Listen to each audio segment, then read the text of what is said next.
Tonight, on another episode of Where Are They Now? Do you recognize this fine young lad? That's right, it's Franklin P. Willoughby. As you all remember, he played the role of Little Dickie Wilcox in the 1950s classic TV show, Gee Willikers, Gerald. During the show's 5-year run, Franklin quickly rose to stardom, but after the show ended, he disappeared from the spotlight, never to be seen or heard from again. So where is he now? Lucky for us, our producers were able to locate Franklin by using an amazing tool called the Internet. Franklin P. Willoughby is now 71 years old and resides in Queens, New York. Unfortunately, he lived an extremely unhealthy lifestyle, resorting to smoking and drinking in order to help him cope with his frustrations. It was a dark path for him for several years. We followed Franklin around for a day to catch up with him. His disgust with life was apparent.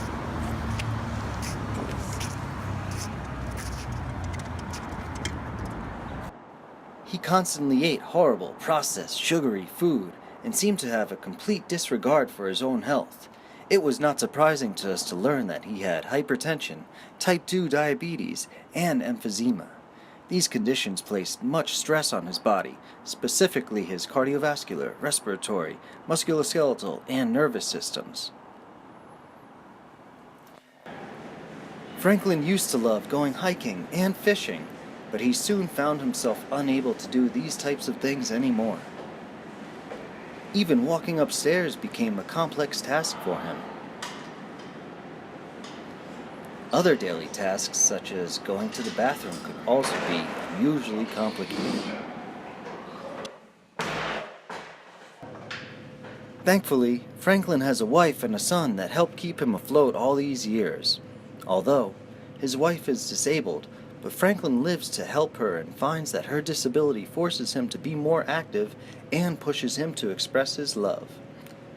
Franklin seemed to have some determination to live a better life, and we could still see a smidgen of the same fire that burned inside Little Dickie Wilcox.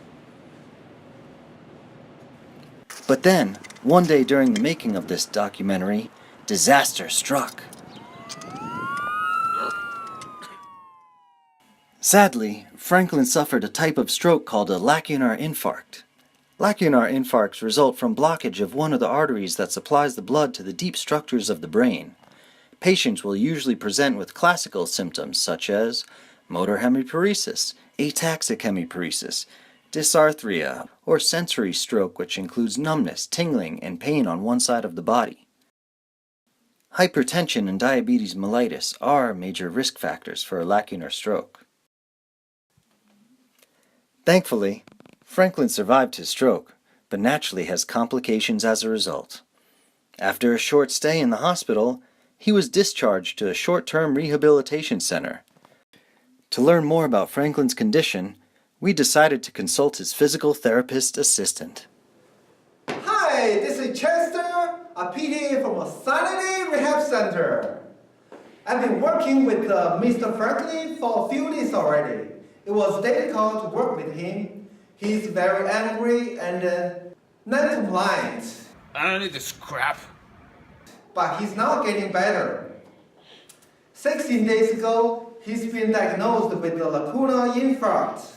As a result, he has a lower extremity hemiplegia and decreased tone, also as well as visual impairment. He also has some hypertension, diabetes, emphysema, which has impacted his endurance and healing. So, because of all his conditions, we are trying to help him to be independent. We are going to teach him how to transfer, ambulate, and climb the stairs. He is independent on bed mobility. Obviously, he needs some minimal assistance in transferring from bed to wheelchair. Also, he needs some minimal assistance to stand. He has some poor plus right hip abduction, flexion, and extension. He has rainy, fair strength in extension, fair minus in flexion. He lacks a 15-degree right hip extension. Both his upper extremities has fair and fair plus strength. Good morning, Mr. Willoughby. How are you doing today? Good. How are you? All right, I'm good, thank you. So today I'm gonna fit you in with the Uncle Food Authority. This thing gonna help you to walk and prevent your foot drop. All right? Okay, man. Whatever. Come on. Okay. Let's go. Okay. Let's So go. another thing is we're gonna do some exercise. But before we do the exercise, I'm gonna give you a walker like this one. This is a roller walker. So before we start, I'm gonna... God, situation sucks, man. I can't even feel my left leg.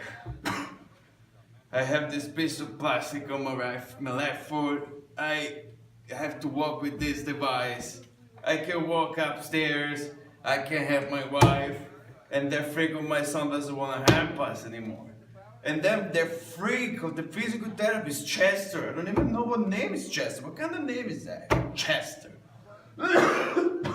He doesn't want me to smoke, he doesn't want me to drink, he doesn't want me to do anything. He just give me exercises. Exercise. I can't even do that anymore. He doesn't have me. I don't know what to do. Fortunately, I have Medicare. They just pay for everything I need. I don't have to pay everything. Otherwise, I would have to pay for this crap. So Miss Willoughby, today I'm going to teach you how to ambulate with the 3-point gates. What does it mean? Gay? What does it mean? Ambulate? I Oh, don't know. just walk, in a proper way, so it can help you to Just say walk, maintain damn it. balance. Ambulate, but I don't know. Okay. So first of all, I want you simple. to push the walker to the tip of your toe. All right, just leave it right there. Okay. Then what? And I want you to step forward with your left leg first. Little bit, right here. Okay, just stay in there. Oh, my father? My father, Francesco, as you know him by his stage name, Franklin. You know, he was in a rough place for a little while, as I like to say, at Nona's dinner table with no wine. But, yeah, he's getting better. I really think he's getting better. And, oh, Chester? I love that guy. Chester. He sent a social worker to the house, you know, to look over things and help me and Mama. He also sent a therapist to see my father, you know, to help with his anger issues and stuff like that. And Chester helped educate me on how to help both of them around the house and, you know, outside and all of that. You know, I think my father is really, he's getting better. He's going to make it through. I really believe it. But, you know, now I'm back home. I'm living in the basement, you know, just to watch over them and stuff and help them. You know, it may make it a little difficult, you know, to bring the lady friends around, but, you know, if I get some of my mother's food, it'll all be worth it. Because of Mr. Willoughby's hypertension, diabetes, and obesity, his circulatory system is severely compromised. As a result, he now has a 2-inch ulcer on his right medial malleolus that is a concern for us. Unfortunately, these complications are all too common among the general population. That's right, Chester. In fact, the issues that Franklin deals with are serious national health concerns. Stroke is the 5th leading cause of death in the United States, killing nearly 130,000 Americans each year. That's 1 of every 20 deaths. Someone in the United States has a stroke every 40 seconds. Every 4 minutes, someone dies of a stroke. Every year, about 800,000 people in the United States have a stroke, and it is a major cause of disability, reducing mobility in more than half of stroke survivors aged 65 and over. In regards to hypertension, in the United States, about 70 million American adults have high blood pressure. That's 1 of every 3 adults, and only about half of people with high blood pressure have their condition under control. Nearly 1 of 3 American adults has pre-hypertension.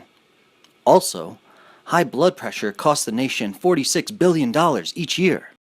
As for diabetes, in 2012, 29.1 million Americans, or 9.3% of the population, had diabetes. The percentage of Americans aged 65 and older remains high, at 25.9%, or 11.8 million seniors. And last but not least, obesity. In the United States, a shocking 68.5% of adults are overweight or obese, and 34.9% are obese. 31.8% of children and adolescents are overweight or obese, and 16.9% are obese. As you can see, These statistics are quite alarming. With a little bit of education, awareness, and lifestyle modification, the general population can prevent these issues from occurring, and more importantly, reduce the risk of enduring severe complications and disabilities throughout their lifetime. Alright. Alright, so we are doing better. Yeah. That Chester actually helped me. I would have never said that or thought from one that calls himself Chester, but in a week I can feel my leg a little better, I can move it, I can go upstairs by myself, although, it still takes a long time, but I can make it myself. It's a good improvement. I'm proud of myself. Now I'm drinking water, I'm not smoking anymore, or at least I try, sometimes when I'm depressed, sometimes it can happen. I can take care of my own wife, I can go to bed with her, sometimes. Maybe one day I'll try to work, I'm losing some weight and get in shape. I actually think maybe I can get back to do some acting, We never know, it's never too late. You know what, man? At the end of the day, life is good. Sometimes it's difficult, but it's good, man. It's good. Always good. It is good.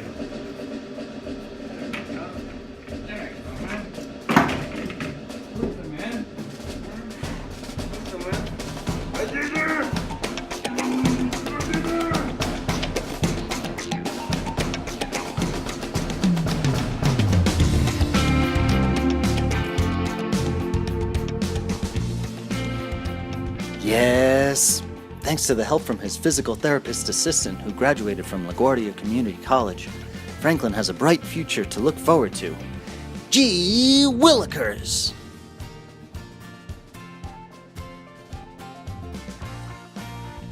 Thanks for tuning in. That's it for this week's episode of Where Are They Now? Join us next week when we search for this guy.